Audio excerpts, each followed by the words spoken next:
Bueno, parece que estamos ya listos para iniciar esta charla, por favor. Bueno, pues vamos a tratar de ser hora ecuatoriana y vamos a empezar con 2 minutos de retraso.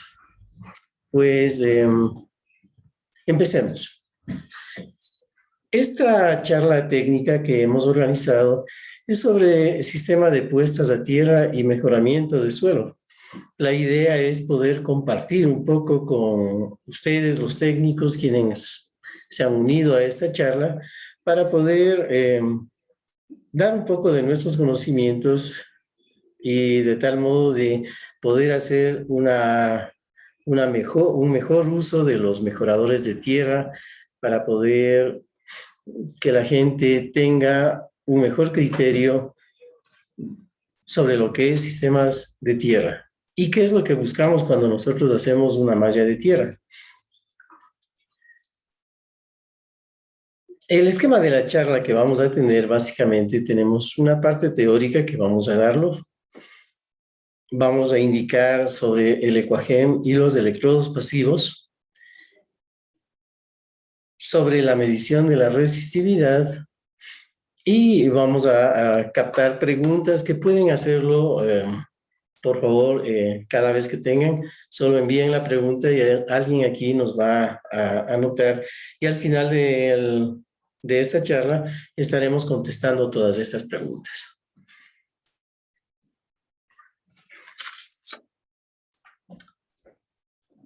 Para su conocimiento, de tal modo que ustedes tengan una idea, yo soy ingeniero en electrónica y control graduado en la Escuela Politécnica Nacional en 1986. Estuve en la Fuerza Aérea durante unos 3 años y ejerciendo la profesión en Inglaterra durante unos 7 años. Luego volvimos al Ecuador y desde 1997 estoy en forma personal, participando privadamente en diferentes proyectos en ingeniería eléctrica y electrónica.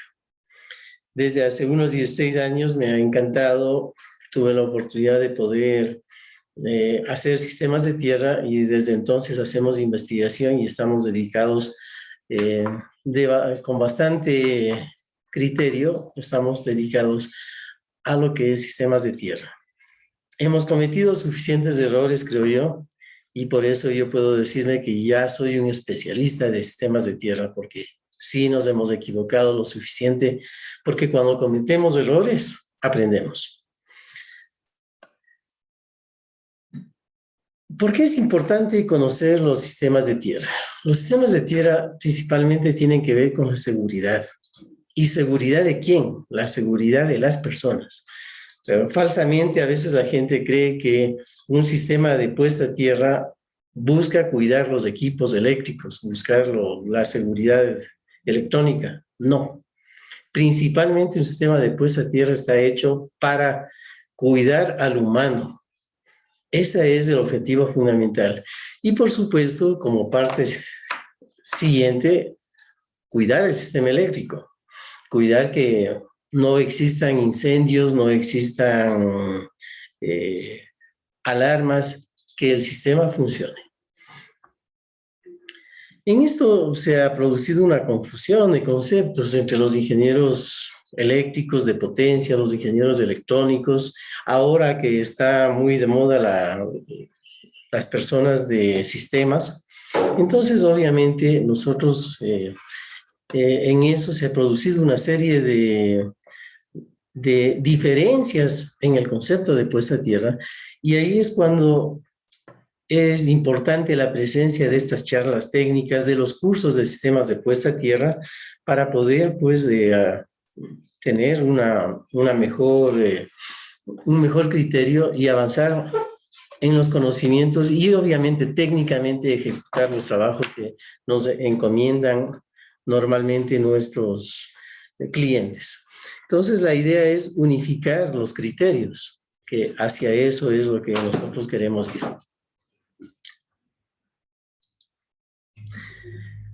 Para ello contamos con las normas mundiales, y estas normas mundiales se cumplen y obviamente no hay manera de que nosotros creemos el agua tibia. Ya está hecho, ya está dado a nivel mundial cómo debe unirse el sistema de tierra, cómo debe unirse las puestas a tierra, cómo deben hacerse. Y ahora en esta pequeña charla, pues vamos a darles el punto por donde tenemos nosotros que empezar este asunto. Veamos un ejemplo básico cuando nosotros hablamos de sistemas de baja frecuencia, el sistema básico de una vivienda. Aquí ustedes ven el transformador que está en el poste, el panel de la casa, el panel principal donde está el medidor, y hemos puesto un ejemplo de una lavadora o un electrodoméstico que está acá. La tierra propiamente es todos los elementos que están en el suelo, tuberías de agua, electrodos, las varillas Copperwell, todos los elementos que ustedes pongan en el suelo, esa se conoce como la tierra física. Y el siguiente punto es la tierra del circuito. La tierra del circuito es el cable que une a esta malla, que ustedes pueden llamarle los electrodos de puesta a tierra, las tuberías de agua, lo que sea, y ese cable que une hacia nuestro sistema donde está nuestra barra de la puesta a tierra en nuestra casa. Esta es la tierra del circuito. Y tenemos acá la tierra del equipo. La tierra del equipo es la tierra donde está la carcasa, en el caso de los microondas, todo la envoltura. Esa es la tierra del equipo. Y entonces nos preguntamos nosotros, tierra y neutro, ¿es lo mismo? Pues no. La tierra nos da una referencia fija, nos da un voltaje que nosotros asumimos de 0 voltios. Es el cable que nos da una referencia de seguridad. Y el neutro, a diferencia, el cable de neutro, ese lleva energía eléctrica, ese lleva el retorno de la electricidad que va hacia los diferentes, para cerrar el circuito. Entonces, el neutro lleva energía eléctrica, la Tierra no lleva energía eléctrica nunca, excepto en falla. Cuando hay una falla del sistema, ahí es el único momento autorizado a que pueda llevar energía eléctrica. Y lleva energía eléctrica durante fracciones de segundo, porque lleva la energía eléctrica y activa una protección, y eso fue solo para eso, para proteger justamente a la gente que se puso el sistema de puesta a tierra. Entonces, la diferencia entre neutro y tierra, sí hay una diferencia, porque la tierra no debe circular corriente excepto en caso de falla. Es un elemento de protección. Por el neutro sí circula corriente, todo el tiempo. Entonces, si nosotros decimos tierra es lo mismo que neutro, no, señores. La tierra es un elemento que solo funciona para proteger al sistema. El neutro todo el tiempo está cerrando el circuito, por ahí puede circular corriente todo el tiempo, por lo tanto, no es lo mismo tierra y neutro. En la norma NEC, sección 250, se indica cuál es la norma NEC. La norma NEC es la National Electrical Code, es la norma internacional de Estados Unidos. Y nosotros básicamente aplicamos en todo nuestro sistema estos normativos.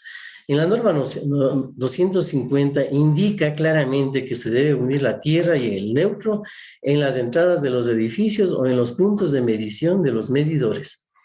De allí en adelante, la tierra y el neutro van aislados y en forma independiente. Por lo tanto, en la entrada de un edificio, en la entrada de una vivienda, en la entrada de una fábrica, existe el panel principal. En ese panel principal hay la barra de tierra, hay la barra de neutro, y esa barra se une sólidamente. Es el único punto donde se une la barra de neutro y tierra, y es obligatorio. De hecho, cuando algún rato damos cursos a la empresa eléctrica Quito, a la empresa eléctrica Riobamba, hemos dado cursos a colegas ingenieros eléctricos, A veces existe la falla de decirles, deben unir el neutro y la tierra, y es increíble. Un 60% de colegas eléctricos dicen no. Y es solo falta del conocimiento. La norma NEC, la NFPA de Estados Unidos, dice claramente que debe unirse en la entrada de todo panel principal el neutro y la tierra. Se une. Y es la única vez donde se une sólidamente. De ahí en adelante no se vuelve a unir el neutro y la tierra nunca más en ningún edificio. Esta es norma fundamental, norma mundial. Y quizás este puede ser un plus de esta charla técnica que estamos dando, porque si alguien tenía la duda de que si debe unir el neutro a la tierra, pues tengan la seguridad y certeza que en el 100%, neutro y tierra se unen. De hecho, solo con este conocimiento, yo he ganado miles de dólares, no cientos, miles de dólares, porque cuando me han traído el problema, he ido a visitar el sitio, no está unido el neutro y la tierra y por eso se queman los equipos eléctricos, los electrónicos. Se une eso y solucionado problemas. Es increíble, pero es parte de esta charla poder regar el conocimiento hacia ustedes. Por eso es que se debe regularizar y normalizar la barra de neutro y de tierra en toda propiedad. En toda propiedad nosotros deberíamos tener acceso a la barra de neutro, a la barra de tierra, para de ahí en adelante, con colores codificados, la tierra con color verde o el cable verde y amarillo para la tierra, y para el neutro el color blanco. De tal modo que usted lleva el cable blanco y sabe que es un neutro. Usted lleva el color verde y sabe que es la tierra. Porque el problema más grande que tenemos a nivel de clínicas, a nivel de hospitales, que damos asesoramiento nosotros, tenemos el problema que los equipos de alta resolución, los que nos dan imágenes de tomografías y equipos de ese tipo, si es que la tierra está ensuciada y empieza a llevar energía eléctrica, toda la imagen se distorsiona. Ahí es la importancia total de saber que el neutro es una cosa y la tierra es otra cosa. Cuando los técnicos por alguna razón han unido o han mezclado el cable de neutro y tierra, empieza por el cable de tierra a circular corriente y no debe circular nunca por el cable de tierra corriente, excepto en falla, nuevamente, excepto en falla. Seguimos. Algunos sistemas comunes de estos es de las referencias del libro del Handbook, el NEC, el National Electrical Code, nuevamente, el de Estados Unidos, la norma NFPA. Este gráfico no es sacado de cualquier lado. Aquí tenemos nosotros del transformador de la empresa eléctrica, la puesta a tierra normalmente en el poste. Aquí viene el neutro y llega a nuestra barra de neutro. La fase llega a nuestro breaker y la otra fase llega a nuestro breaker. Y fíjense esto, aquí tenemos nuestra puesta a tierra en la entrada del edificio y la puesta a tierra está en el neutro. Y creamos una barra de tierra y está sólidamente unido. La barra de tierra está totalmente unido y ahora sí tenemos nuestra barra de tierra, nuestra barra de neutro y obviamente las fases respectivas. Esto es sacado del NEC, o sea que no es invento, solo estoy regando el conocimiento, no he creado nada, simplemente estamos dando un conocimiento a ustedes, los técnicos, para que ustedes con total propiedad, con total confianza, unan ustedes neutro y tierra en el inicio. Esto es parte del plus de esta pequeña charla. Del mismo NEC sacado estos gráficos, cuando nosotros tenemos un transformador de aislamiento, nosotros creamos nuestro neutro y podemos decir, en este lado va neutro y obviamente ahí va la tierra. Nosotros decidimos, aquí va el neutro y aquí va la tierra. Nosotros decidimos. En este mismo sistema, en donde tenemos 3 hilos, nosotros creamos en el medio la tierra y este va a ser nuestro neutro. Todos estos gráficos son sacados del NEC. del Handbook NEC, la norma NFPA, si ustedes así lo pueden decir. Este es un circuito trifásico a 4 hilos. Aquí tenemos aterrizado la Tierra, que puede ser una malla de tierra, una varilla, lo que ustedes lo piensen. Nuestras fases que entran a nuestro panel y el neutro que entra a nuestra barra de neutro. Y adentro, en nuestra propiedad, tenemos una malla de tierra, una varilla, lo que ustedes piensen. Y esta varilla debe tener una barra de tierra. Y a partir de ello, nunca más se une neutro y tierra. Tierra va con su cable verde, neutro va con sus cables blancos, y las fases normalmente están con un código rojo, negro y azul, normalmente. En la costa se utiliza esta configuración, en donde tenemos los 3 transformadores monofásicos, y uno de ellos se hace como tierra. Efectivamente, va al neutro, se crea su tierra y se hace una barra de tierra. Esto nuevamente es sacado del Handbook NEC. Como estábamos hablando, pues me interesa de que podamos entender por qué se está haciendo las mallas de tierra, por qué se pone la puesta a tierra, y tiene que ver con el humano, la corriente tolerable que tiene el humano. Entonces, los efectos de la corriente humana tienen que ver con la magnitud y la duración. Entonces, si ustedes 120 voltios le someten a una persona y recibe 120 voltios, si recibe un segundo, ha quedado con un shock. Pero si recibe durante 30 segundos, créanme que esa persona puede estar cayendo ya desmayada. Y si le ponen 1 minuto, 2 minutos, 3 minutos, con 120 voltios pueden matar a una persona. Depende de la duración de este shock. Y obviamente la magnitud. Cuando hablamos de la magnitud, 100 voltios, 200, 2000, 3000. De hecho, solo haciendo un acuerdo de lo que en Estados Unidos usaban la silla eléctrica, ellos usaban 2000 voltios para poder producir la muerte de la gente. Y había gente que tenía una capacidad bastante alta y ni en 2 minutos morían. Entonces, realmente ya depende también de la capacidad de la persona. Se considera un miliamperio como el límite de percepción y depende de cada individuo, obviamente, para que detecte los efectos de la corriente en el cuerpo humano. Tenemos un nivel de percepción, un nivel de electrización, un nivel de tetanización de 6 a 10 miliamperios, un paro respiratorio en el orden de 25 a 30 miliamperios, la fibrilación ventricular, que a esto es lo que no se quiere llegar nunca, a la fibrilación. Cuando pierde ritmo cardíaco el cuerpo humano, ahí es cuando ya ha llegado prácticamente al peligro de muerte. Entonces, los cálculos que se hacen a nivel de los sistemas eléctricos se hacen evitando que no se llegue al nivel de fibrilación. Para fines de estudio, la resistencia del cuerpo humano a nivel mundial, a nivel de todas las normas internacionales, se considera 1000 ohmios la resistencia del cuerpo humano. Este voltaje de toque, este es el objetivo fundamental que nosotros buscamos cuando calculamos las mallas de tierra. Que este voltaje de toque, ¿qué significa el voltaje de toque? Si esta es una subestación, todos los hierros de la subestación, alguien está topando los hierros y está yéndose hacia el suelo, están los 2 pies unidos. Esto se conoce voltaje de toque. O sea, cuando ha habido una falla, se electrifica todo el sistema eléctrico de la subestación porque un cable cayó hacia toda la subestación, tenemos un voltaje en ese momento y ese voltaje que está entre la mano y los pies, voltaje de toque. Si ese voltaje de toque es muy alto, es letal y puede morir la persona.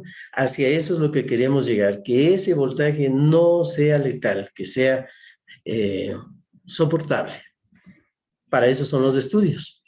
Y el voltaje de paso es el voltaje que se produce. Asimismo, si un cable cae a la parte metálica, al suelo, el suelo se electrifica y entre 2 puntos del suelo, entre sus pies, el un pie y el otro pie, hay un voltaje. Si ese voltaje es muy alto, se mueren. Ustedes creo que para hacerle una memoria, se acordarán que cayó un rayo en una cancha de fútbol, estaban jugando las personas, cayó el rayo y el suelo se electrificó. Y murieron 2 personas, 2 jugadores. Seguramente los 2 jugadores estaban con las piernas abiertas, y ahí fue cuando ellos lograron hacer digamos, sufrieron el shock terriblemente y fallecieron, porque el suelo se electrifica. Entonces, entre los dos pies se produce un voltaje y puede ser letal. Si esas mismas personas estaban con los pies unidos, no hay una diferencia de potencial y pueden aguantar la caída de un rayo. Para esto es el voltaje de paso. Aquí, bueno, nos está indicando lo mismo el voltaje de paso y el voltaje de toque de la parte metálica hacia los pies. Por lo tanto, la mejor malla de tierra no depende de que su medición de ohmios sea bien baja. Por ejemplo, ahí hay un error garrafal cuando dicen yo quiero que mi malla de tierra mida menos de 1 ohmio o menos de 5 ohmios o menos de 10 ohmios. Eso no les protege a la gente que no recibe un shock y entre a fibrilar el corazón, pierda ritmo cardíaco y se muera. Lo que nosotros buscamos siempre es que el voltaje de toque y voltaje de paso esté dentro de límites tolerables. La resistencia de la malla de tierra puede ser 2, 4, 5, 10 ohmios, pero si el voltaje de toque y de paso cumple, está perfecta la malla de tierra. Por lo tanto, no depende de la resistencia de la malla de tierra la seguridad de una persona. Las varillas Copperwell deberían estar, este es un conocimiento que lo estoy regando, para que no haya estos voltajes de toque peligrosos. Nosotros normalmente ponemos en nuestras entradas de nuestras casas la varilla Copperwell y se lo clava casi a flor de tierra. Eso corre un peligro de que se tenga un voltaje de toque y de paso que sea letal, que sea dañino. Por lo tanto, debería ponerse mínimo a 70 centímetros de profundidad estas varillas de puesta a tierra. Todas las varillas, mallas de tierra deben ser equipotencializadas. ¿Qué significa equipotencializar? Si usted tiene 2 varillas de puesta a tierra, entre ellas debe unirlas. Si usted tiene 3 varillas de puesta a tierra, las 3 varillas debe unirlas. Si usted tiene 2 mallas de puesta a tierra, una malla excelente que saben decir, este es para mi equipo electrónico, y la otra malla, esta es para los eléctricos. Pero oficialmente la tierra es una sola. Obligatorio, las 2 mallas deben ser unidas sólidamente. Eso es equipotencializar y eso está normado a nivel mundial. Por lo tanto, ninguna malla de tierra debe estar separada. Todas las mallas de tierra deben estar unidas. Este es un plus más que va como parte de esta charla técnica. Todas las mallas de tierra deben ir unidas al final de cuentas y unidas sólidamente a través del suelo. Eso se llama equipotencializar. Los cables de tierra deben salir de la barra de tierra en el ingreso de una propiedad, siempre con cable aislado. Se debe recordar, y este es un error que cometen a nivel de todos, por ejemplo, cuando vendían las famosas televisiones en el inicio, decían, yo le doy la garantía si usted pone una varilla de tierra para esa televisión. Eso era pecado mortal, eso era como garantizar que nuestro equipo se dañe, porque creaban ustedes una puesta a tierra independiente de la puesta a tierra de la entrada de su casa. Y ahí se producía una diferencia de potencial cuando habían rayos, lluvias, y garantizado que nuestra televisión se quemaba. Eso es un delito. No se debe hacer eso. Todas las tierras deben ser unidas. El suelo como elemento de tierra principalmente significa que debe estar a 0 voltios y obviamente el suelo es nuestro conductor de la electricidad en cualquier momento, sea que estemos en el desierto del Sahara, que estemos en Machachi, que estemos en Loja, el suelo cae un rayo y por el suelo se distribuye y se va la electricidad hacia el centro del planeta. Entonces nuestra principal fuente del suelo como elemento de tierra, sea que sea tierra negra, pedregoso, arcilloso, arenoso, ese es nuestro sistema de referencia. Cada suelo tiene diferentes características y cómo se mide la resistividad de un suelo, se mide en ohmios por centímetro, ohmios por metro y obviamente depende de cada terreno este tipo de características. Este es sacado del NEC, que justamente era para indicarles la equipotencialización, o sea, tener las varillas o las puestas a tierra unidas. Es sacado del Handbook NEC, no es un invento.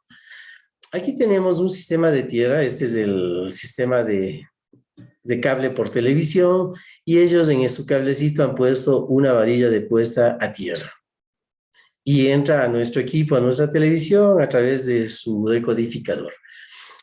Acá tenemos, en cambio, nuestro sistema eléctrico. Aquí tenemos nuestra puesta a tierra, y con la puesta a tierra vamos nosotros regando la tierra. Pero ahora tenemos dos tierras, esta de aquí y esta de acá. Cuando cae un rayo, las dos tierras oscilan a diferente valor de voltaje y acaban quemando a uno de los equipos, en este caso a la televisión. Soluciones. La solución para esto es esto. Unimos las dos varillas de tierra o las dos puestas a tierra y se acabó el problema.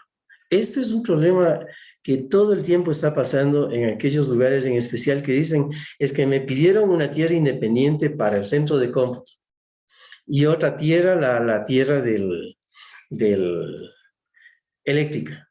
Delito, pecado mortal, garantizado que se van a quemar los equipos. Una, las dos varillas de puesta a tierra o las dos mallas, una y se acabó el problema.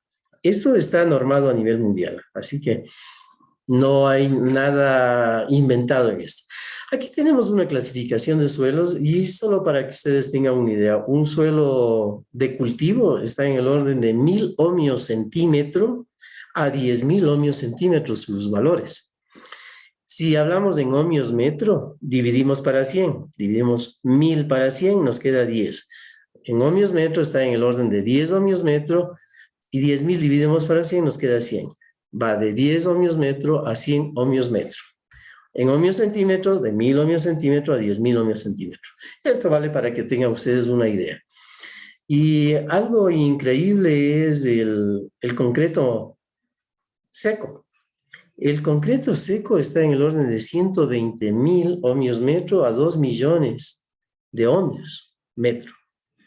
Pero si se moja el concreto, es un excelente elemento para las puestas a tierra. El concreto mojado nos da en el orden de 2100 a 10.000 ohmios centímetro. Dividimos para 100, nos da 21 ohmios metro al orden de 1000 ohmios metro. Entonces, esto nos da, perdón, a 100 ohmios metro. Esto nos da una enseñanza de que el concreto mojado es un buen elemento de puesta a tierra, pero seco no sirve. Y de ahí que ustedes en las columnas de una vivienda, si le conectan la puesta a tierra hacia la columna, van a tener una puesta a tierra muy baja. Pero no debe hacerse eso porque las columnas son para sostener al edificio. Si una falla grande fuera por ahí, se van a calentar el concreto y de pronto van a tener fallas ya propiamente de la construcción de su vivienda. La resistividad y resistencia, bueno, pues ya dijimos, la resistencia es la oposición al paso de la corriente eléctrica y la resistividad lo que hace es medir la resistencia de un sistema en ohmios metro. Esto les he puesto a ustedes porque este es un tema muy interesante. Esta es la varilla Copperwell, ¿ya? Y está entrada en un terreno. Alrededor nosotros tenemos la tierra típica, la que le hemos cerrado. Y lo interesante de esto es un elemento, esto es sacado de la estándar IEEE 142, no es inventos. Ellos hicieron pruebas con un electrodo, con una varilla de 3 metros de profundidad. Y al hacer la prueba con varilla de 3 metros de profundidad, ellos notaron algo, pero fabuloso. Y esto es interesante para ustedes porque este es el secreto de la puesta a tierra, de cómo mejorar las puestas a tierra. Ese es el secreto.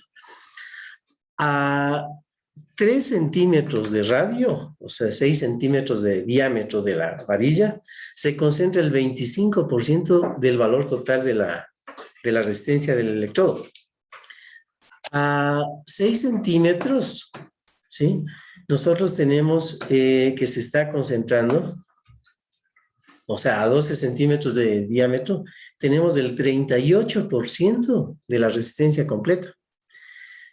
Y fíjense, nosotros a 15 centímetros de radio o 30 centímetros de diámetro, tenemos nosotros prácticamente el 52% de la resistencia de ese electrodo. O sea, en otras palabras, si nosotros nos concentramos en el centro del electrodo, prácticamente nosotros nos estamos, sin tener que cambiar todo el suelo del alrededor, cambiando solo lo del medio, estamos interviniendo en la mitad de ese electrodo. Y fíjense, a 30 centímetros o 60 centímetros de diámetro, estamos hablando que tenemos el 68% de la resistencia de ese electrodo.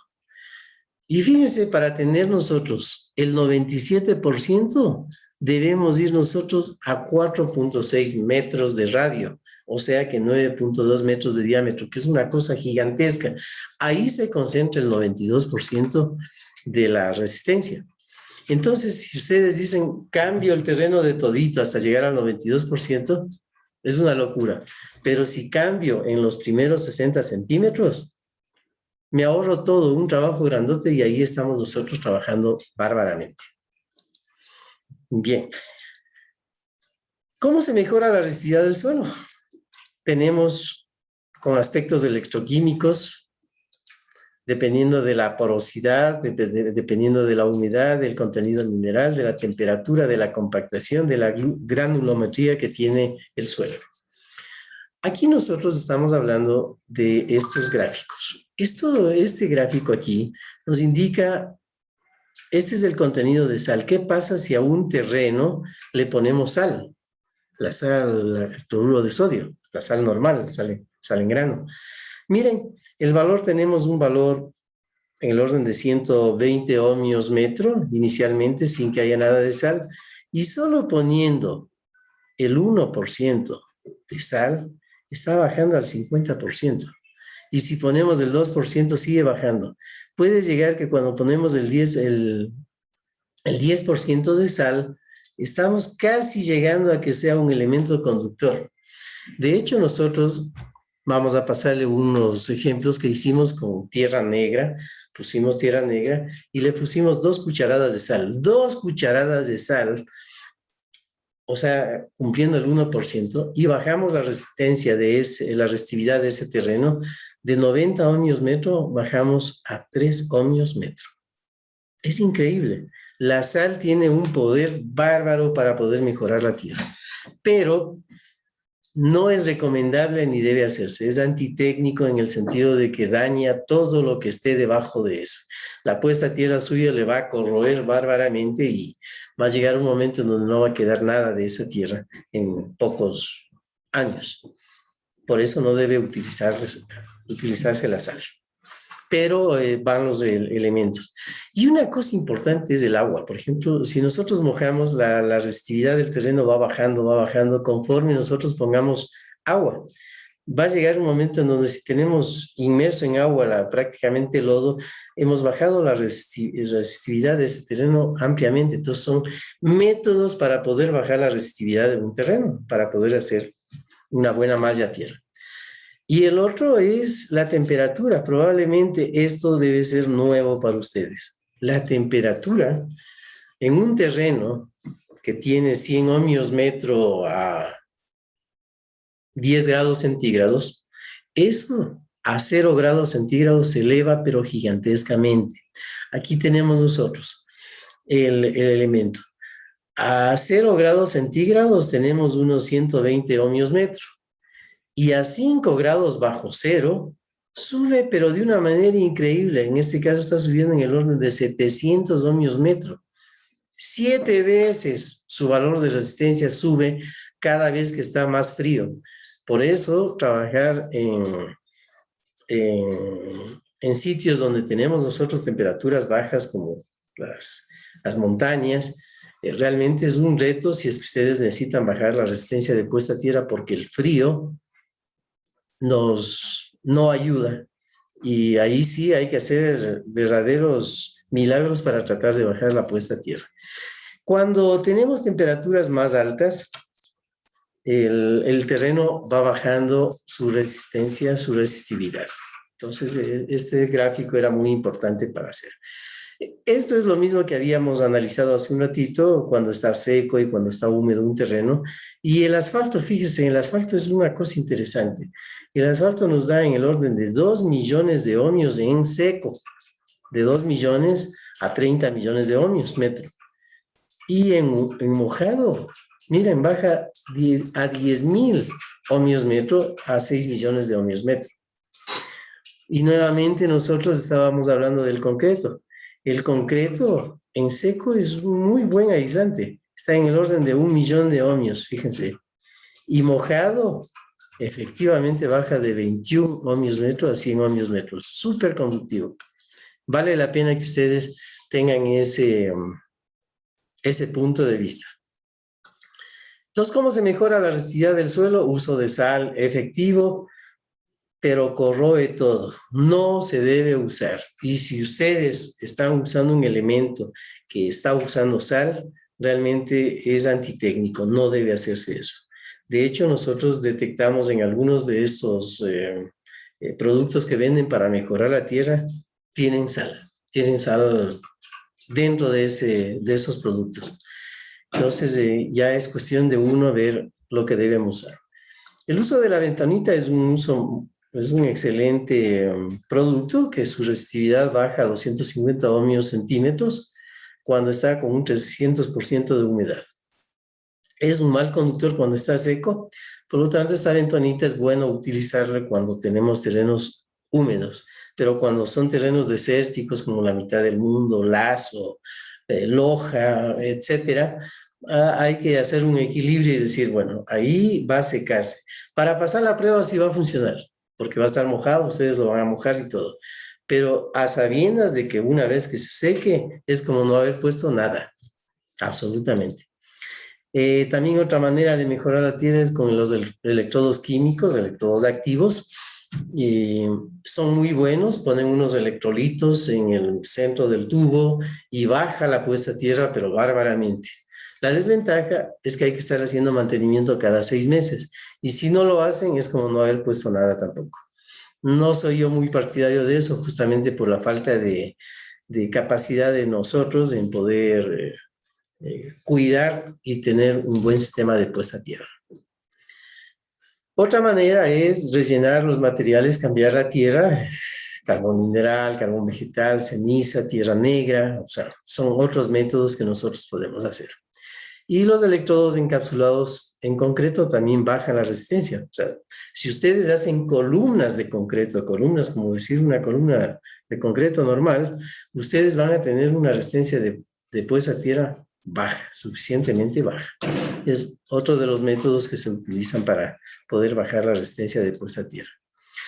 Cuando hablamos de la resistividad del suelo, para que ustedes se den una idea, este es un cubito de 1 metro por 1 metro por 1 metro. Si aquí ponemos nosotros un ohmmetro, un multímetro para que mida esto, nos va a dar la resistencia y nos va a decir, por decirle, sale 80. Son 80 ohmios metro. Listo. Si ustedes le sacan un cubito de 1 centímetro por 1 centímetro por 1 centímetro y miden ahí, van a medir la resistencia en ohmios por centímetro. Entonces, lo que ustedes midan ahí será, por decirle, 800 ohmios por centímetro. Y así sucesivamente. Entonces, esta es una manera de medir la resistividad del suelo. De hecho, nosotros usamos este método aquí para nuestros productos que fabricamos, porque es el mejor método de tipo laboratorio. Ahora, ¿qué métodos existe para medir la resistividad del suelo? Existe el método de los 3 puntos. Este es la varilla que nosotros queremos medir la resistencia. Aquí ponemos una pica, un electrodo de unos 30 centímetros nomás. Este es otro de 30 centímetros. Y aquí ponemos electricidad. Hacemos que fluya electricidad desde aquí para acá. Hacemos. ¿Cómo le podemos hacer? Ponemos a través de 12 voltios unas pilas y mandamos electricidad. Y en este de acá, en este electrodo aquí, medimos el voltaje. Hacemos la relación voltaje para corriente y medimos la resistencia. Medido la resistencia, aplicamos esta fórmula. La resistencia de este electrodo es resistividad del terreno, la resistividad que queremos medir, dividido para 2pi L, que es la longitud de la varilla, y aplicamos la fórmula logaritmo natural de 4 veces la longitud de la varilla dividido para R, que es el radio de la varilla. Como ya tenemos el valor de resistencia, despejamos resistividad y calculamos. Y tenemos ya la resistividad mediante este método de los 3 puntos. ¿Cuál es la desventaja de esto? Que si queremos hacer una medición ahora a 4 metros, tendremos que enterrar una varilla de 4 metros y hacer lo mismo. Si queremos a 5 metros, enterrar una varilla de 5 metros y hacer lo mismo. Y eso sí ya es algo bastante difícil. Esto nos sirve muy bien cuando queremos medir la resistividad en 2, 3 metros de profundidad, pero más allá de eso ya se vuelve casi imposible. Y por eso un señor llamado Wenner descubrió que nosotros podíamos medir la resistividad de un terreno a sí mismo con este método. Poníamos unas picas de 10, 20 centímetros de profundidad, alimentamos electricidad, todo esto se vuelve eléctrico, y aquí en el medio medimos los voltios. Hacemos la relación voltaje sobre corriente y tenemos un valor de resistencia. Y ese valor de resistencia que está aquí, aplicamos esta fórmula. 2 por pi A es la distancia entre los electrodos, R es el valor de resistencia que estamos midiendo. Aplicamos esta fórmula y medimos la resistividad del terreno. Si esta profundidad de esta pica es muy chiquita en relación a esta distancia de acá, la fórmula simplemente se reduce a decir la resistividad del terreno es 2 por pi por A, que es la distancia de separación, y R es la resistencia que medimos. Esta es una manera de medir la resistividad. Y esta A, que es la distancia de separación, nos da la resistividad a la profundidad que estamos midiendo. Si ponemos 2 metros, estamos midiendo a 2 metros de profundidad. Si ponemos a 10 metros, estamos midiendo la resistividad a 10 metros de profundidad.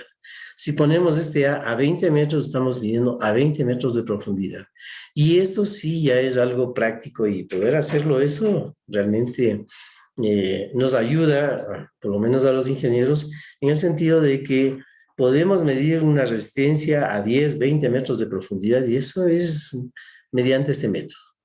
Aquí esta tabla es súper interesante que les vean, porque muchos de ustedes dirán, y les hago la pregunta, si ustedes tienen un cable calibre 2 ceros de alimentación a un edificio, calibre 2 ceros para las fases, y para el neutro también le ponen 2 ceros, listo. ¿Cuál es el cable que deberían poner como cable de neutro, de tierra, perdón? Entonces la pregunta, normalmente la contestación dicen, le bajamos 2 calibres y ya está. O sea, del 2 ceros, bajamos al 1 cero y bajamos al 2. Deberíamos poner el cable 2, teóricamente. Yo así lo hacía hace bastantes años. Pero cuando nos enteramos de la existencia de esta tabla, que ustedes lo ven aquí, esta tabla es increíble. Aquí nos dice tamaño del cable de alimentación al edificio. Si es que es cobre, aquí tenemos. Para cuando tenemos una alimentación calibre 2 o más pequeña, calibre 1 al 1 cero, y calibre de 2 ceros hasta el 3 ceros. Entonces aquí le tenemos nosotros del 2 ceros hasta el 3 ceros, que hace un ratito hablamos, ¿no es cierto? Si tenemos alimentación en cobre la puesta a tierra, ¿qué cable debemos poner? Fíjense, es el cable 4. No era el cable 2 como habíamos dicho, es el cable 4. Y esto está en tablas. Estas son las tablas del NEC, la tabla del National Electrical Code. Si alguno de ustedes están interesados, por favor, me envían un mensaje y estas tablas lo puedo enviar a ustedes en PDF para que lo tengan y puedan ustedes hacer con toda la confianza del caso los diseños, porque esto no es invento de nadie. Esto, para tener esta tabla, han intervenido cientos de científicos. La norma NFPA, la norma NEC de Estados Unidos, para eso han intervenido cientos, miles de científicos. Esta no es una tabla hecha al ojo. Llegamos un poquito a lo que es el ecuagémetro. Bueno, pues nosotros realizamos un proceso de investigación desde hace bastantes años quería yo buscar cuál era el método, cómo mejorar el suelo, y finalmente nosotros pudimos hallar una mezcla de carbón mineral con la de carbón vegetal, sulfato de cobre, cemento, Portland, el cemento común y corriente, pero, y hemos logrado nosotros desarrollar el producto que está a la venta, el Equagem, que es un mejorador de tierra. ¿Para qué sirve este? Este en seco nos da un valor de 2 ohmios metro, en seco 2.1 ohmios metro. Y en mojado nos da en el orden de 1.2 ohmios metro. ¿Cómo es que esto se puede ayudarnos? Puede ayudarnos porque si un terreno de tierra negra tiene en el orden de 90 ohmios metro, la única manera de mejorar nuestra varilla de puesta a tierra es bajando la resistividad de ese terreno. ¿Cómo podemos bajar la resistividad de ese terreno? Ponemos tierra negra y mezclamos con Equagem y le hacemos una mezcla de 1 a 1. Le hacemos una mezcla de 1 a 2, dependiendo de cuál sea la exigencia de nuestro cliente. Le podemos hacer una mezcla 1 de Equagem y 3 de tierra negra, 1 de Equagem, 4 de tierra negra, y hacer las experimentaciones respectivas. Nosotros más o menos, teniendo nuestras experimentaciones, hemos logrado que con una relación de 1 a 3 bajamos prácticamente la resistividad de ese terreno a la tercera parte. Y con eso tenemos y bajamos nosotros nuestra resistencia de puesta a tierra. Entonces, nosotros de hecho hemos participado en proyectos bastante grandes, de tal modo que hemos logrado nosotros resultados de resistencias menores a 1 ohmio. Les vamos a mostrar más adelante en Ayuriquín, recién en el mes de enero, logramos bajar la resistencia de una malla de 90 por 90 metros, que medía 2.5 ohmios, logramos bajar a menos de 1 ohmio. Y era obligatorio que bajen a menos de 1 ohmio porque el fiscalizador no les daba paso a que pongan los equipos de su estación mientras no logren un valor menor a 1 ohmio. Nosotros lo hicimos con el producto de Equagem. Está comprobado y les voy a mostrar en fotos cómo lo hicimos. Este es el producto de Equagem. Las ventajas es que no es contaminante, su resistividad es muy baja, no tiene nada de sal por si acaso, tiene un costo relativamente bajo, sus propiedades no se degradan con el tiempo, de hecho, tiene una durabilidad de cientos de años porque son productos naturales que no se degradan con el tiempo. Su resistividad no depende de la humedad ni de tratamientos químicos y es un elemento que mejora cualquier terreno en cuanto a resistividad. Pero la mejor manera de utilizar un producto de estos o cualquier producto que ustedes usen, bentonita, Equagem, mejoradores de tierra que hay en el mercado, la mejor manera es usar tierra de cultivo mezclado con ese producto. Y obviamente aquí van a tener ustedes un excelente resultado.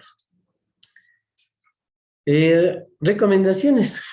Debe notarse que no se debe mezclar Equagem con sal o cloruro de sodio, pues forma un tipo de electrolito que ataca, pero se vuelve excelente para destruir y corroer los materiales. De hecho, ya les dije que la sal no se debe utilizar nunca. Pero sí es de muy buena práctica hacer una cama de cloruro de sodio, por ejemplo, en sitios secos. Nosotros nos hemos cavado a 4 metros de profundidad y a 4 metros de profundidad hemos hecho una cama de sal en grano, una cama. Sobre eso hemos echado tierra negra y ahí arriba hemos empezado a hacer la puesta del Equagem. Entonces, sí no es una mala práctica poder hacerlo porque ese cloruro de sodio nunca va a subir, siempre está bajando por la gravedad del suelo.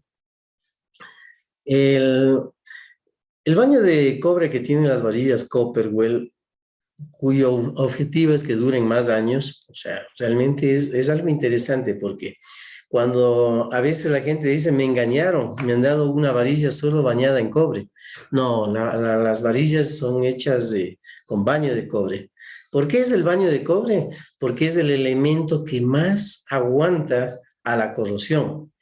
De hecho, El cobre es uno de los elementos más nobles de la naturaleza, de tal modo que estos casi no se corroe. El cobre corroe a todos los que están debajo de él, excepto al oro, a la plata, al mercurio y al platino. Pero al resto, el cobre les corroe a todos los demás. Por eso el uso del cobre en el baño de cobre. Un baño de cobre en una varilla Copperwell es de 250 micras, que se llama de alta camada. Y ese baño de cobre aguanta 35 años metidos en el suelo. 35 años. Por eso una varilla de Copperwell de alta camada está en capacidad de aguantar alrededor de 40 años bajo el suelo. Bien, sigamos. Hemos desarrollado nosotros igualmente el electrodo de carbón mineral. El electrodo de carbón mineral está hecho completamente con un alma de cobre puro. Tiene un diámetro de 20 centímetros, un largo de 1 metro, una altísima concentración de carbón mineral y el cobre interior. Estos electrodos bajan la resistencia del sistema de puesta a tierra tan bien que realmente ustedes tienen un excelente producto y está listo y disponible. Entonces, cuando tienen ustedes lugares de difícil digamos, capacidad de lograr un valor de resistencia tierra abajo, esta es una muy buena solución. Estos están funcionando en muchas subestaciones de nuestro Sistema Nacional Interconectado, porque ya estamos nosotros en el mercado más de 10 años. Aquí les hemos puesto nosotros un cuadrito de cómo funcionan cuando tienen tierra cultivable. Si ponemos nosotros 40 centímetros de diámetro, usamos 2 fundas de Equagem y el electrodo. Esto nos garantiza que nosotros vamos a tener un valor menor a 10 ohmios. Entonces, son resultados reales. No son resultados sacados al azar, están funcionando.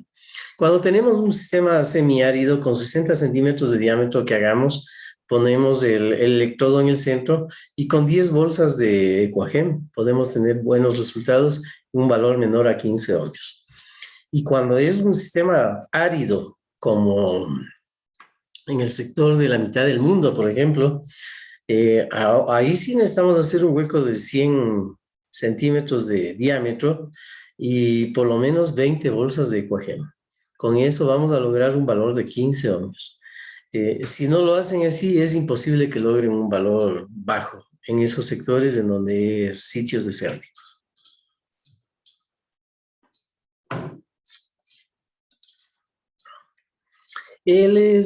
Vamos a mostrar cómo se instala un electrodo pasivo. Aquí básicamente tenemos nosotros es un hueco. Fíjense, esto era en la subestación Las Golondrinas, en el sector de Esmeraldas. El terreno era exageradamente, pero seco y arenoso. Entonces tuvimos que hacer un hueco de 1 metro por 1 metro. Aquí el técnico pone este tubo solo para darle la forma en la parte de abajo. En la parte de abajo le han formado con ese tubo, le ponen Equagem puro.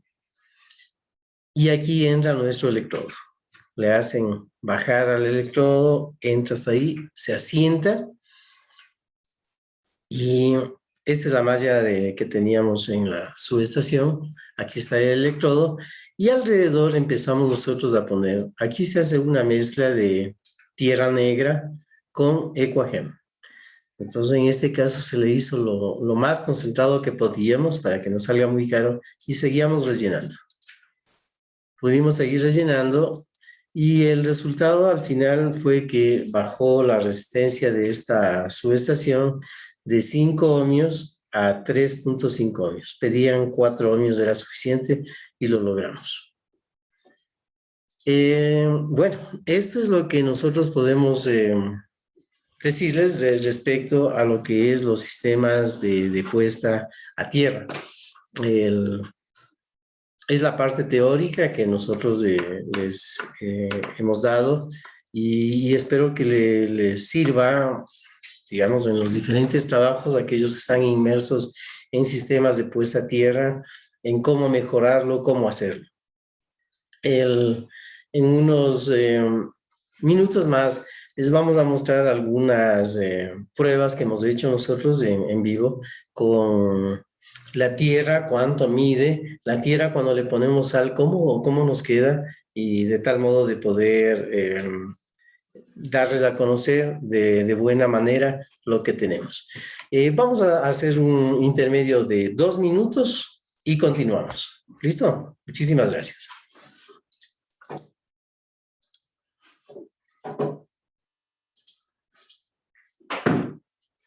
No sé.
Muy bien.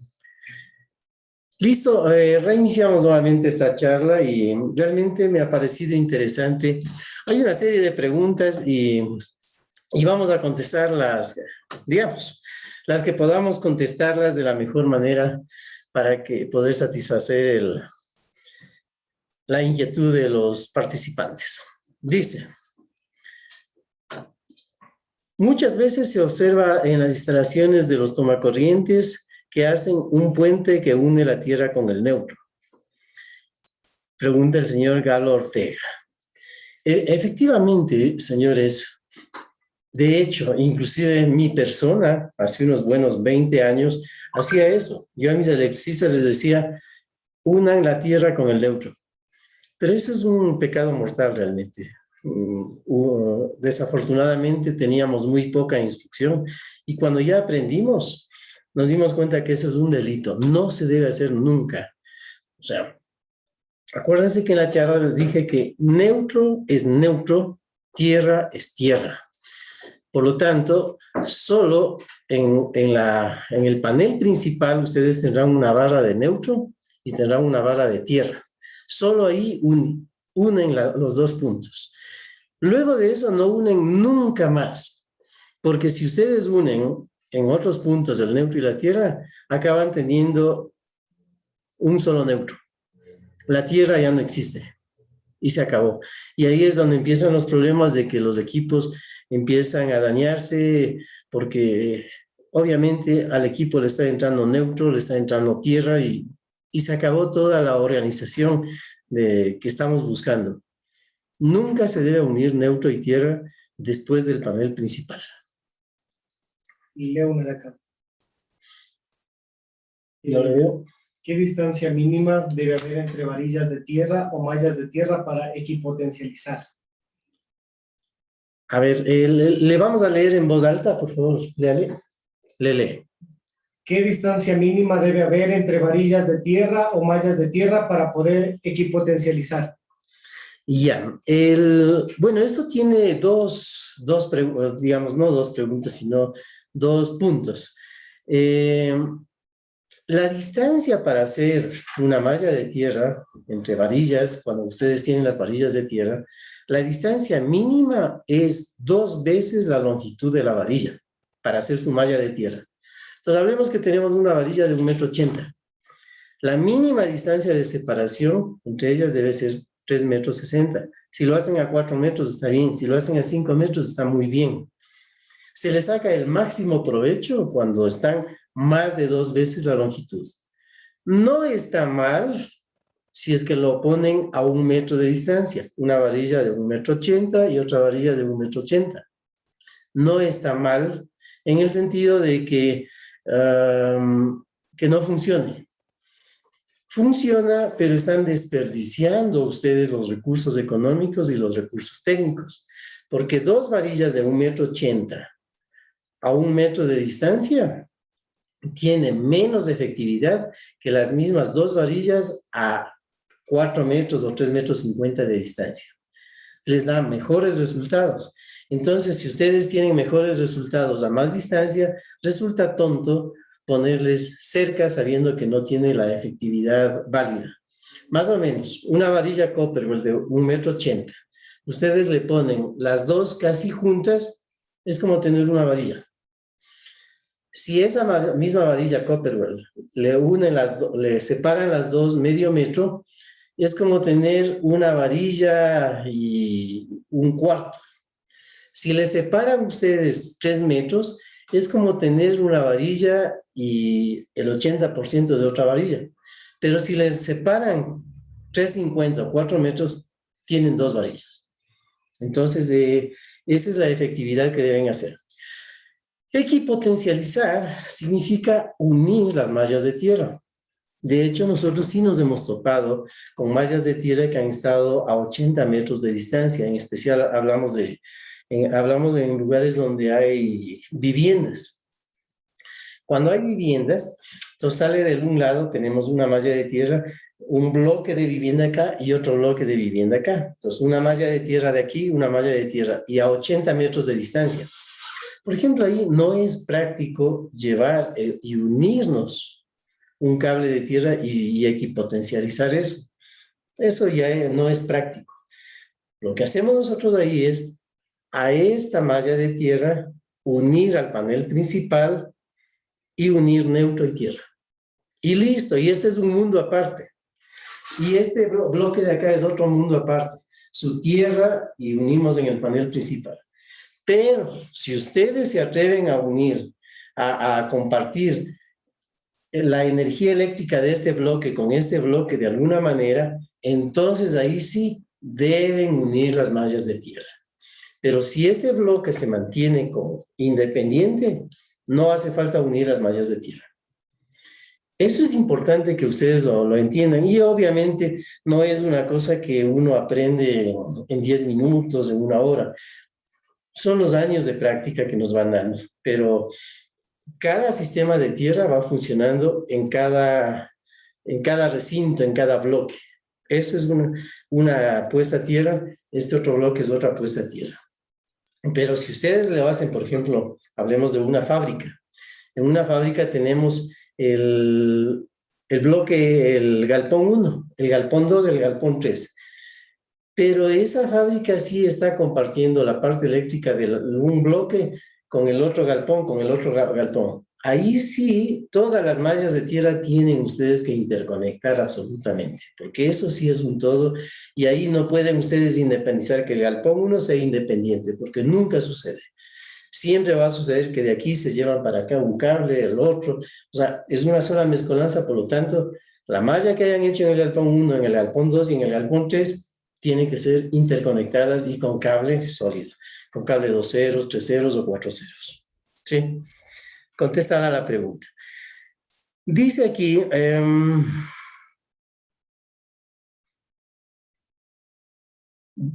es una pregunta pequeña, pero vale la pena. Disculpe, ¿por qué la empresa eléctrica nos da una varilla de 1,80 metros para aterrizar? Bueno, la empresa eléctrica no da ninguna varilla. Exige que se ponga una varilla de 1,80 m mínimo o de 2,40 m actualmente.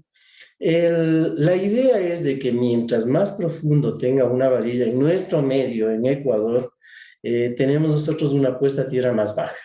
Entonces, una varilla puesta a tierra vale la pena hacerlo, y mientras más profundo puedan hacerlo, mejor. Y como les había dicho, mientras más profundo dejen la varilla, la parte superior de la varilla, mientras más profundo tengan, los voltajes de toque y de paso serán imperceptibles y estarán seguros de que nada le pase a un niño, a un anciano, a alguna persona, en especial los que son más débiles. Y la unión, aquí había una pregunta que dicen si la unión debe hacerse simplemente con una unión de ajustable, o debe hacerse con suelda exotérmica, o debe hacerse con la unión de golpe. Pues la unión de golpe es lo mejorcito que hay actualmente, porque se vuelve un solo todo. Es un conector que va en la punta de la varilla, entra el cable y se le da un combazo y queda eterno. Nunca más se sabe. La otra es con suelda exotérmica.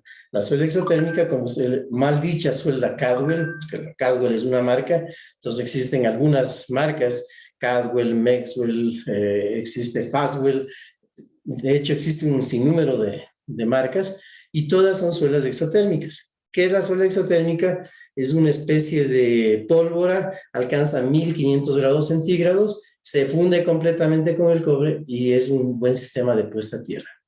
Entonces, es recomendable hacer sueldas exotérmicas o la unión de golpe. No es recomendable hacer solo con un ajuste, porque entra el agua y luego está eso separado y no tienen un buen sistema de puesta a tierra. Veamos una pregunta, por favor, en voz alta. La varilla de la entrada, en un caso del medidor, obligatoriamente va soldada a la puesta a tierra. A ver, otra vez. La varilla de entrada, la del medidor, obligatoriamente va soldada a la puesta de tierra.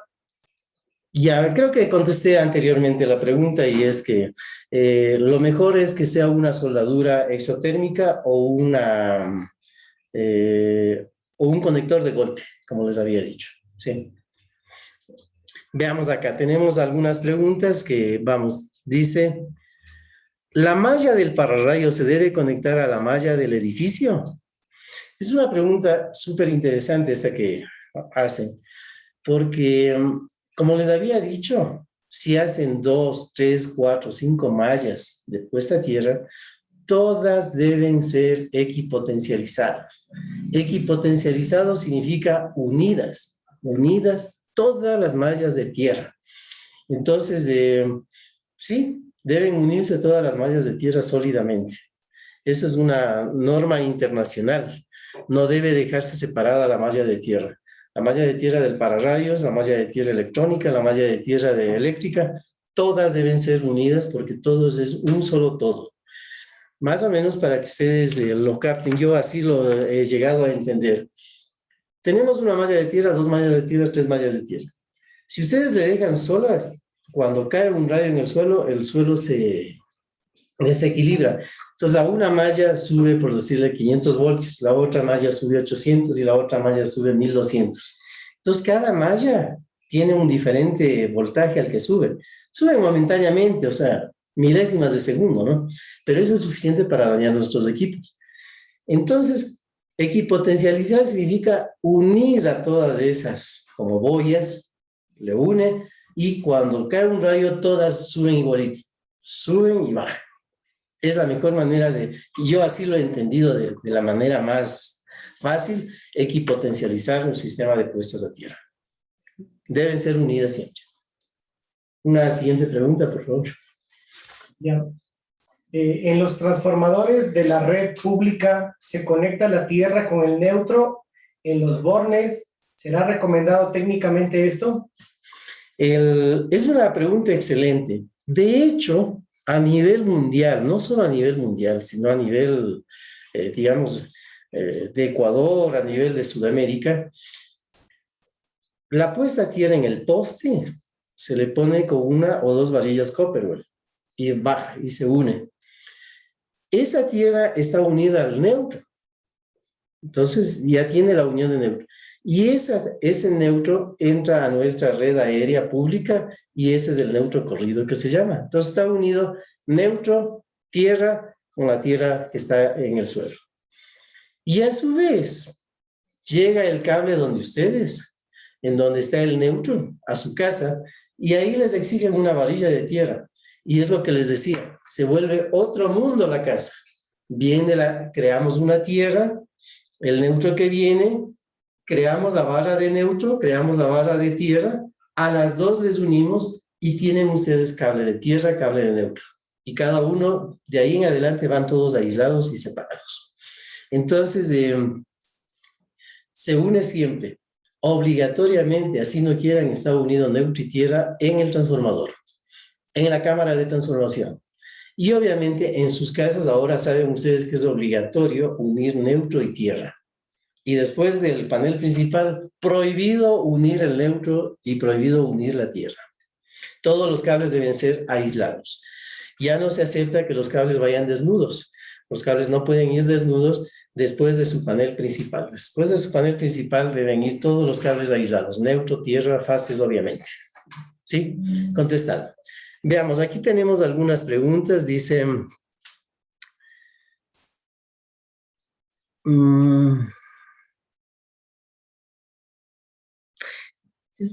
Dice, una consulta, en los equipos de resonancia y tomografía de fábrica, una puesta a tierra independiente, ¿qué sucede en este caso? Y la otra consulta es, al unir todas estas mallas a tierra, ¿no aumenta la resistividad?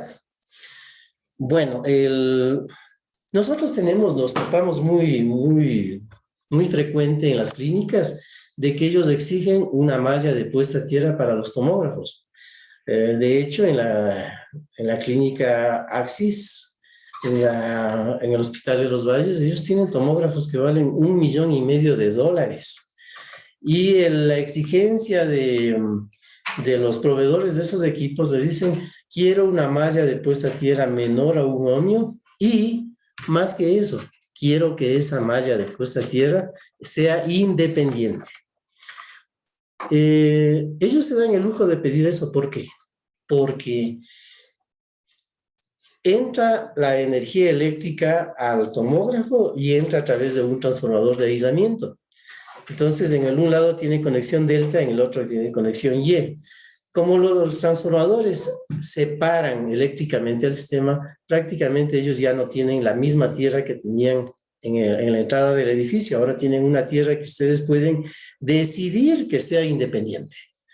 Por ese lado, sí, funciona muy bien que la tierra sea independiente, totalmente, y funciona bien para estos tipos de equipos, tomógrafos, rayos X y elementos que ellos deciden hacer una tierra exclusiva para ellos porque crean el neutro a través de un transformador. Crean un neutro y ahora se puede crear una tierra y esa tierra no tiene nada que ver con las tierras que están afuera.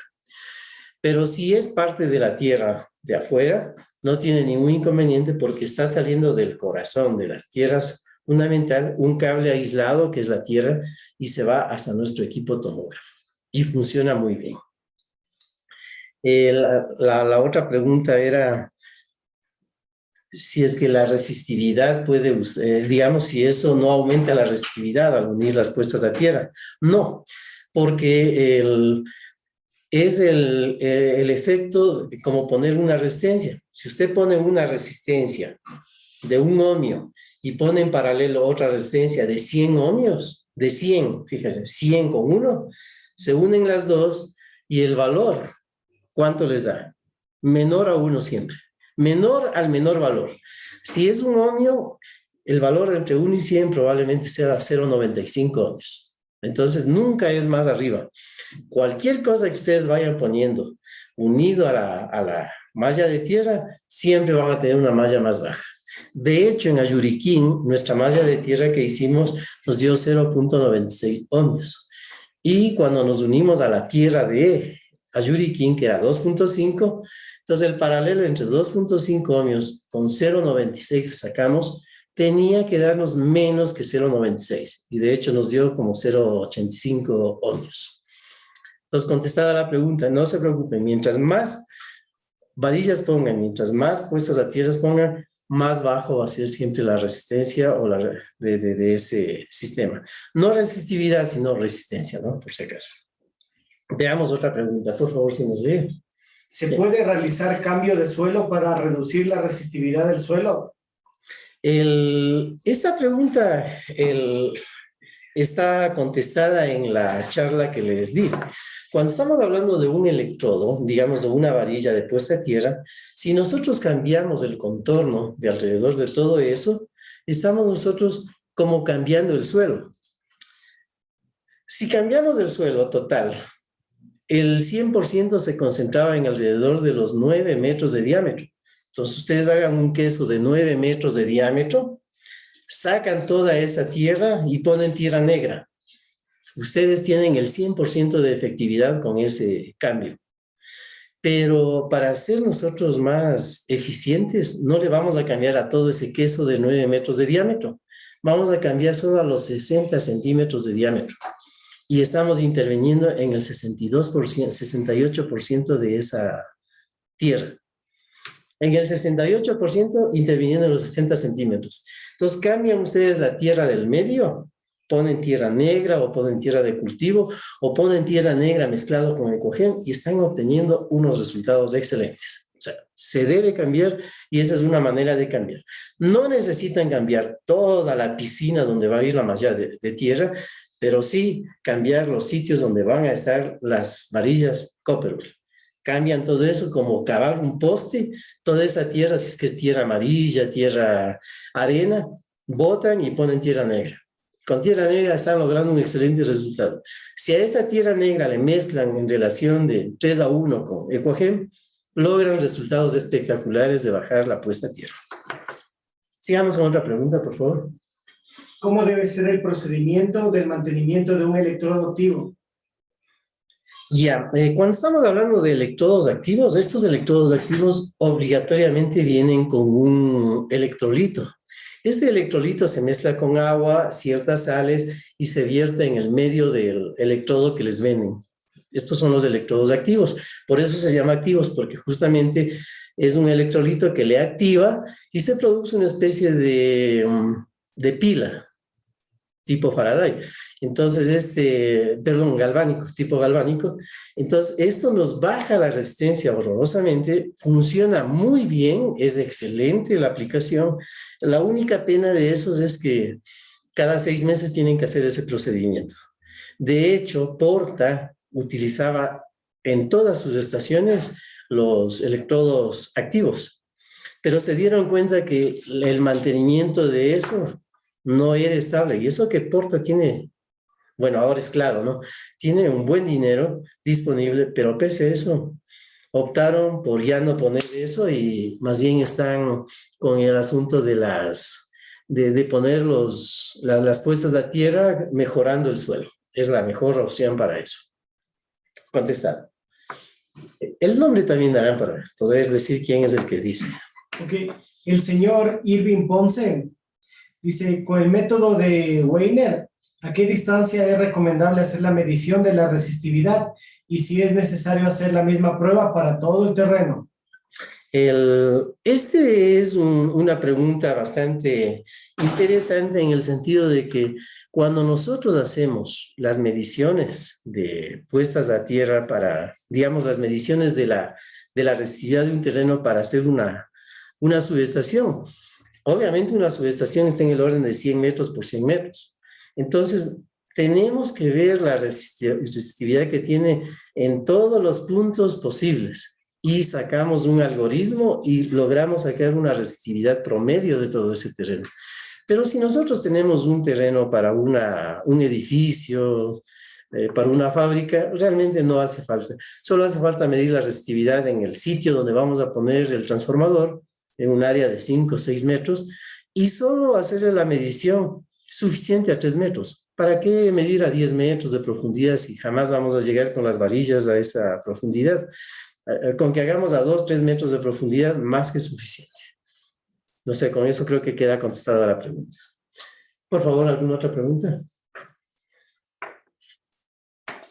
El señor Víctor Valencia, en los terrenos que son rocosos y es difícil enterrar totalmente las varillas, he escuchado que se puede colocar horizontalmente o enterrarlas de forma inclinada. ¿Esto está bien? Nosotros hemos tenido la oportunidad de poder estudiar un poco de terrenos como son Perú. Perú es un sitio exageradamente seco y ahí es difícil clavar varillas igualmente en muchas áreas. Entonces ellos han inventado y tienen muy buenos resultados justamente haciendo camas horizontales y hacen camas horizontales de cobre, enriquecen las camas horizontales porque por más que claven ahí varillas, no hayan más que roca, roca, roca y no va a mejorar el suelo. La idea en nuestro país por lo menos es que clavamos nosotros y tenemos en la tierra suelo, pero si en nuestra tierra tuviéramos solo arena y arena, no tendrá importancia si nosotros nos clavamos 10, 20 metros. Entonces ahí se hacen las camas horizontales y sobre esas camas horizontales se pone cobre y van enriqueciendo y se produce la medición de la puesta a tierra. Y obviamente el cambio de tierra, el cambio del tipo de suelo, cambiar la arena por tierra negra de cultivo y mezclado con ecuageno, con un enriquecedor de tierra, es una excelente solución. A ver, para no aburrirles demasiado, vamos a verles un poquito que nos topamos nosotros con cómo fue el enriquecimiento que hicimos en un par de proyectos que tuvimos nosotros, por ejemplo, el de Ayuriquín y el de Ramírez Pamba. Ramírez Pamba queda en el sector a ver, aquí tenemos,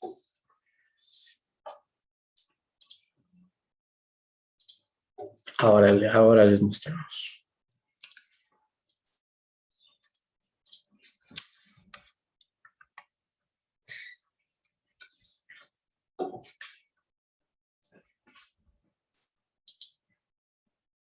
¿Cómo la chico?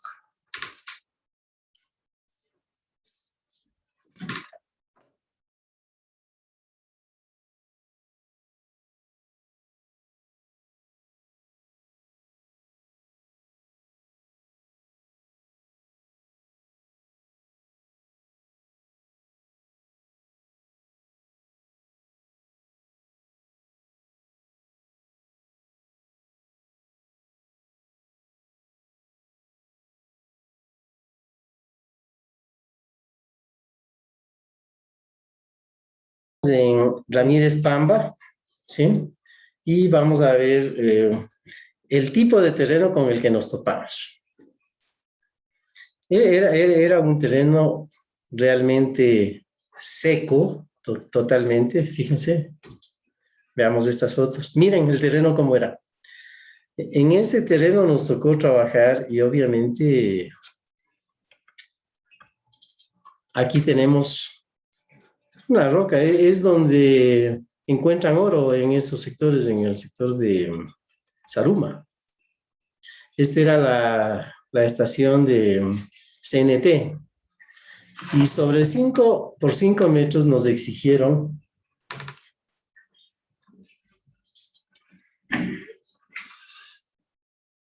en el mismo, en la misma. Ahí están unas fotos. En el mismo.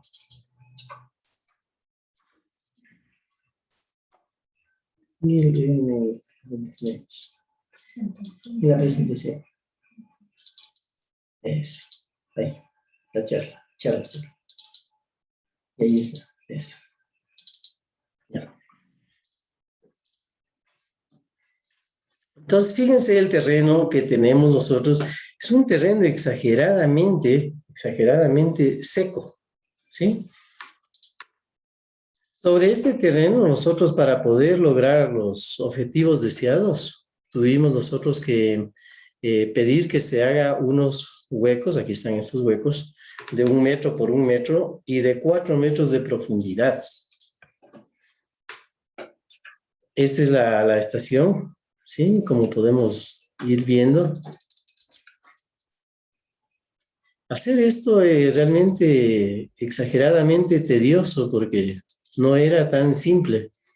Aquí estábamos nosotros con estos huecos de 4 metros de profundidad y listos para poner nuestro enriquecimiento de tierra. Allá llevamos nosotros 2 volquetas de tierra negra desde Quito, porque por allá no lográbamos nada. Con estas 2 volquetas de tierra pudimos nosotros lograr mejorar el sistema de tierra.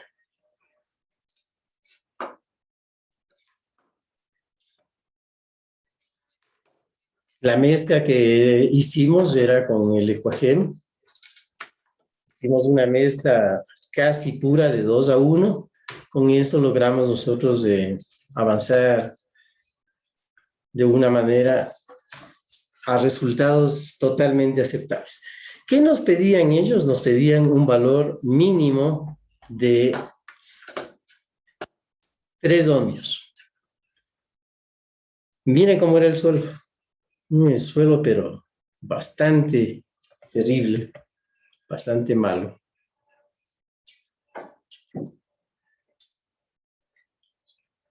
¿Sí? Ahí estuvimos haciendo ya la mezcla. Fíjense, está la tierra negra con el Ecuagen.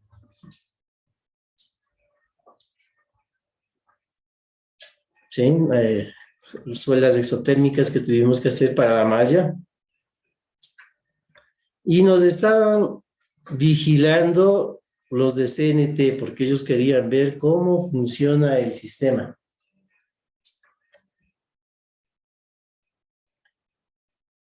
Y en un momento más vamos a ver las mediciones.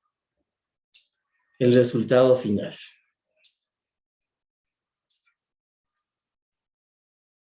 En el centro nosotros propusimos esos tubos para ahí poner el Ecuagen puro. Entonces, en donde iba a ir la varilla Copperware.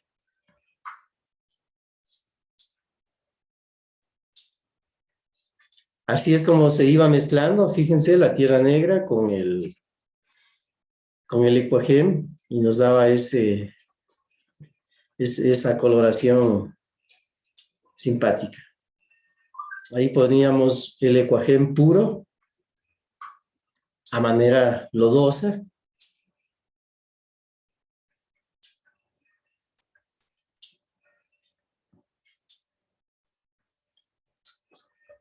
Las suelas exotérmicas que los hicimos.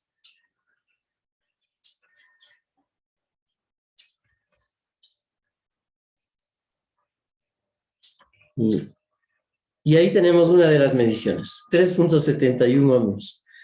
Y obviamente el fiscalizador dijo, no, menos de 3 ohmios es el pedido.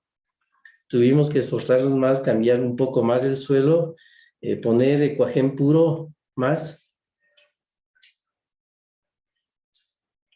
Y aquí tenemos el resultado final. 2.71 ohmios. Entonces, bueno, pues ya con estas cosas, ahí sí nos ha tocado a nosotros hacer, ¿cuál es la palabra? Tener el conocimiento para poder enfrentar esos problemas. El reto con ellos fue, si funciona, le pago. Cobramos nosotros $6,000 de esa malla de tierra, 6,000. Pero nos dijeron, si no funciona, se lleva sus cosas y no le pagamos nada. O sea, fue el reto todo o nada. Entonces, bueno, pues vale la pena que cuando tenemos la tecnología y sabemos lo que tenemos que hacer, son cosas que sí funcionan. Vamos a continuar con un poquito más de las preguntas porque en realidad parece que se quedaron algunas preguntas por ser hechas y no... Y si quisiéramos contestarles a ustedes lo que podamos. Listo. A ver, si me lee alguna de las preguntas, por favor. ¿Quién lo hace también? El señor Luis Muñoz, para la protección de nuestros hogares, ¿es suficiente el sistema de puesta a tierra o se debe complementar con un diferencial?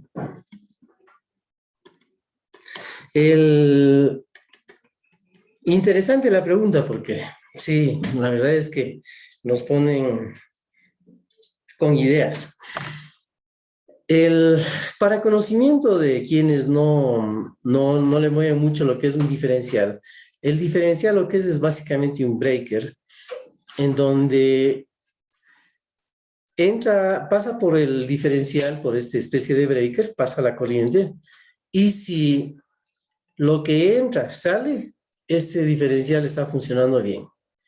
Pero si lo que entra no sale, se dispara. ¿Qué significa que lo que entra no sale? Significa que si entra, por ejemplo, 20 amperios por el sistema y está circulando y hay una fuga por ahí y se va a tierra, se pierde, digan ustedes, unos 40 miliamperios y el resto regresa por el retorno, por el neutro. El diferencial lo que hace es sumar y restar y dice 40 miliamperios. No salió lo que entró. Como no salió lo que entró, el sistema dispara. Con 30 miliamperios dispara. ¿Para qué nos sirve eso? Nos sirve para proteger la vida de la gente. ¿Cómo? Hablemos de que el sistema está funcionando normal. Tienen un tomacorriente. Un niño mete el dedo en el tomacorriente. Y en el rato que mete el dedo en el tomacorriente se va a tierra. Y el rato que se va a tierra, el niño puede morirse. Y de hecho va a recibir un shock. Pero como ya pasa más de 30 miliamperios, el diferencial detecta eso y abre todo el sistema. Y se salva. Para eso sirven los diferenciales. En el caso nuestro, los diferenciales tienen una aplicación que es muy bueno. Aquellos que trabajan, por ejemplo, en piscinas, que trabajan en jacuzzis, obligatorio poner diferenciales ahí. Ahí hay unos breakers diferenciales y hay unos tomacorrientes diferenciales. Si el tomacorriente detecta que hay una fuga, se abre el tomacorriente y solo se resetea, ¿no? Y nos preguntaba que si es suficiente la protección a tierra. pues la protección a tierra es súper bien que tengamos nosotros una puesta a tierra baja, pero a eso le está faltando algo que realmente lo hemos omitido en esta charla porque es un tema gigante y apasionante que es sobre los protectores de transitorios. La puesta a tierra juega un papel muy bueno como un protector de transitorio. El protector de transitorio lo que hace es, cae un rayo en los alrededores, la tierra se desestabiliza, los voltajes suben, el voltaje en las fases, y el protector de transitorios lo que hace es, todos los excesos mandan a tierra y le salvan a sus equipos. Esos protectores de transitorio son los que deberían ponerse obligatoriamente en todas las casas, en la entrada de sus paneles eléctricos. No son caros esos. De hecho, a nosotros, yo sufría mucho de que se nos quemaban a veces los equipos electrónicos, las computadoras. Desde que pusimos estos protectores de transitorios, santo remedio, no se quema nada, porque estos son los que salvan la campana. Protectores de transitorios. Este es el que trabaja en equipo con la puesta a tierra. Me preguntaba cuál sería la mejor solución. Esa es la puesta a tierra. Lo que me dijo hace un momento los diferenciales, en ciertas condiciones vale la pena. Por ejemplo, condiciones donde ustedes tengan niños y un niño siempre es una barbaridad de ellos, siempre haya la manera de meter los dedos en los tomacorrientes. Un diferencial va a salvar la vida de esos niños. Otra pregunta, gracias. El señor Edison Coque, al estar conectados sólidamente el neutro y la tierra en el tablero principal, mi consulta es, ¿ya no sería necesario conectar un cable de tierra al terminal de tierra de los tomacorrientes aterrizados? ¿O cómo sería la conexión de este cable? Bueno, en realidad esto es solo un poco de circuitos eléctricos. Como les había dicho, el neutro lleva energía eléctrica. La tierra no lleva nada. Por lo tanto, la tierra solo es un elemento de protección. Bueno, no solo, es un elemento de protección para la vida de los humanos. Por lo tanto, ustedes han unido el neutro y la tierra. Pero ojo, por la tierra no debe circular corriente. Entonces, va el cable fase neutro a la lavadora o una refrigeradora, hablamos. Una refrigeradora va fase neutro, pasa por el compresor y regresa y cierra el circuito. Y la carcasa de la refrigeradora, todo el metal de la refrigeradora lleva un cable unido que se va al punto de tierra.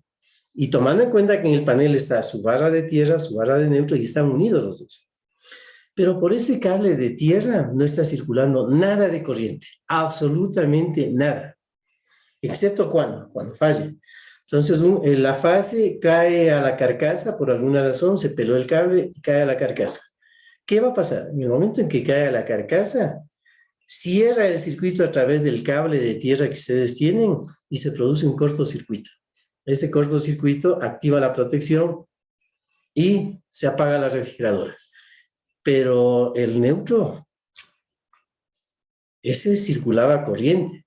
La tierra fue para la falla. Esa es la diferencia de coger y poner un neutro y una tierra. O sea, los dos cables, como en el inicio les dije en la charla, no es lo mismo neutro que tierra. Va al mismo punto, sí va al mismo punto.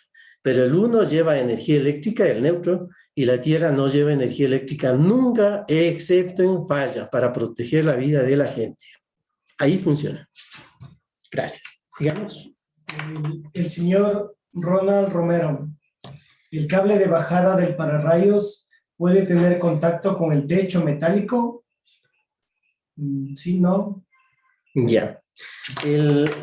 Es un tema bastante interesante, en realidad me están tomando la lección.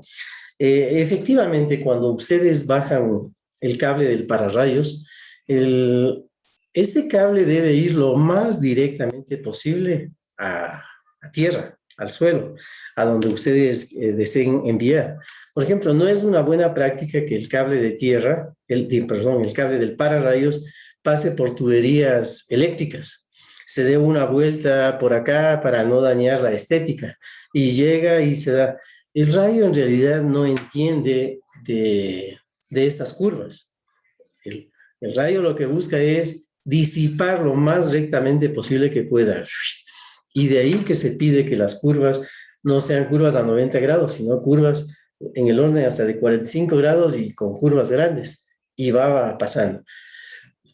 Si es que el sistema no va directamente al suelo, no va de una manera recta, obviamente que probablemente los techos o los metales de las estructuras serán el camino más rápido para que pueda disipar la descarga y obviamente que van a tener problemas.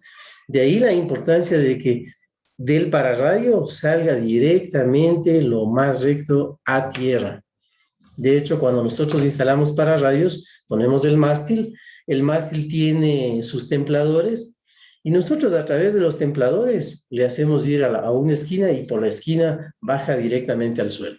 Esto ya depende de cada uno de ustedes cómo lo conciban, lo vayan viendo y realmente funciona de buena manera, digamos, las ideas que se puedan aplicar.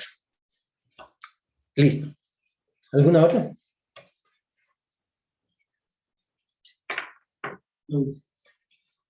Veamos una pregunta más. ¿De quién es, por favor?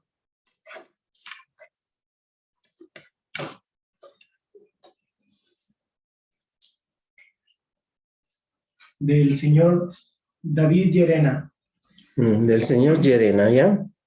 ¿Cuántos ohmios tiene que tener un sistema de pararrayos en una torre que tiene repetidoras de internet? ¿Tiene que ser un electrodo químico o de carbón o si es que es lo mismo? Una bajada de puesta a tierra tiene que ser, como hace un ratito lo dije, lo más recto posible y lo más fácil que se disipe en el piso. Normalmente una puesta a tierra de pararrayos debe ser menor de 10 ohmios, ¿sí? Si ustedes logran eso, es suficiente y se disipa muy fácilmente. Entonces ustedes no es recomendable que solo tengan un electrodo químico o un electrodo de carbón para que hagan esa fuga. Siempre es importante que tengan dos o tres alternativas, digamos, dos o tres caminos. Entonces, si tienen un electrodo, deberían tener unas dos varillas Copperware también ahí conectadas, de tal modo que se forme un camino mucho más fácil para que se vaya a tierra. Y en todo caso, con eso creo que queda contestada la pregunta. Bueno, el señor Fernando Villarreal. La empresa eléctrica coloca una varilla cuando instalan un medidor. ¿Debo equipotenciar la tierra interna con la de mi instalación? Sí, la pregunta está muy bien. Las empresas eléctricas, ninguna empresa eléctrica, y créanme que yo sí he hecho la lucha con la empresa eléctrica Quito por lo menos, pero no hay respuesta. En realidad hay muy poco ánimo de solucionar. La empresa eléctrica debería dar fase 1, fase 2, neutro y tierra. O sea, deberían dar los 4 bornes disponibles. En el caso de trifásicos, los 5 bornes, fase 1, fase 2, fase 3, neutro y tierra.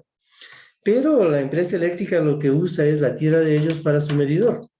Y se olvidan que el objetivo de ellos es dar un servicio al usuario, no al medidor. Pero es algo absurdo. La pelea lo he hecho, pero sin embargo no se tiene ningún resultado. La empresa eléctrica debería tener el borne de tierra o la barra de tierra, la barra de neutro y las barras de las fases respectivas. Eso debería ser. No se lo hace y por lo tanto la pregunta que dice es, yo me pongo una varilla de tierra adentro y ¿qué debo hacer? Pues esa varilla de tierra, si usted lo logra tener acceso a la tierra del medidor, excelente que le una, pero si usted no tiene acceso a esa varilla del medidor, haga lo que decimos. En el panel principal, usted crea su tierra, crea su borne de su barra de tierra, el neutro que sí lo tiene, ahí les une sólidamente y desde ahí en adelante lleva todos los cables aislados, el de neutro aislado, el de tierra aislado y todos con color, el de tierra con color verde, verde amarillo y el de neutro con color blanco. De ahí usted se dará cuenta muy fácilmente que cuando vea un cable verde en algún lado, ese cable verde debe llegar a la barra de tierra, o el verde y amarillo debe llegar a la barra de tierra. Y ahí vamos nosotros ordenando nuestros sistemas eléctricos, y ya no va a suceder que la tierra o el neutro es lo mismo y es un caos y no les funciona nada bien. Y se les queman los equipos, obviamente. ¿Sí? Contestada la pregunta del señor Villarreal.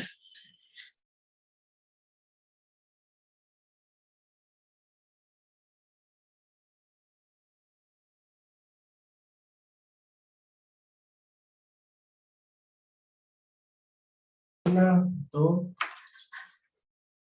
Bueno, caballeros, en realidad nos ha quedado muy corto el tiempo. Ha sido, ¿qué les puedo decir?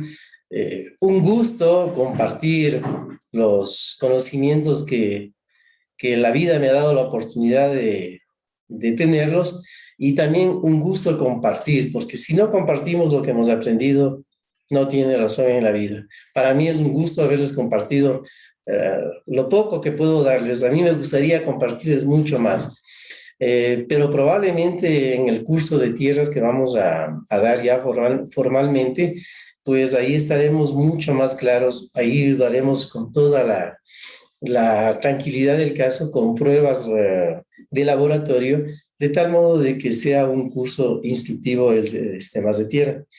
Me comprometo a enviarles a todos quienes han participado en esta charla los videos de cómo hemos hecho las pruebas de la puesta a tierra, cómo hacemos las mediciones, los videos en donde, algo que no me quise darles hoy día, pero no pude, en donde a la tierra negra, que medía 90 ohmios metro, le pusimos 2 cucharadas de sal, que es el 1% del volumen de tierra, y logramos nosotros valores inferiores a 3 ohmios metro.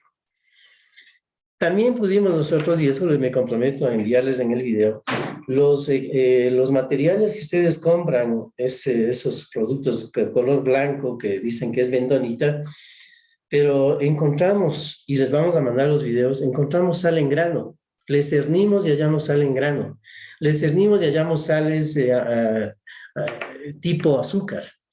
Entonces, realmente, si esos elementos están vendiendo en 15, 16 dólares, ¿para qué pongo eso si tiene sal? Compro sal en grano y le pongo, si es que ya voy a poner sal.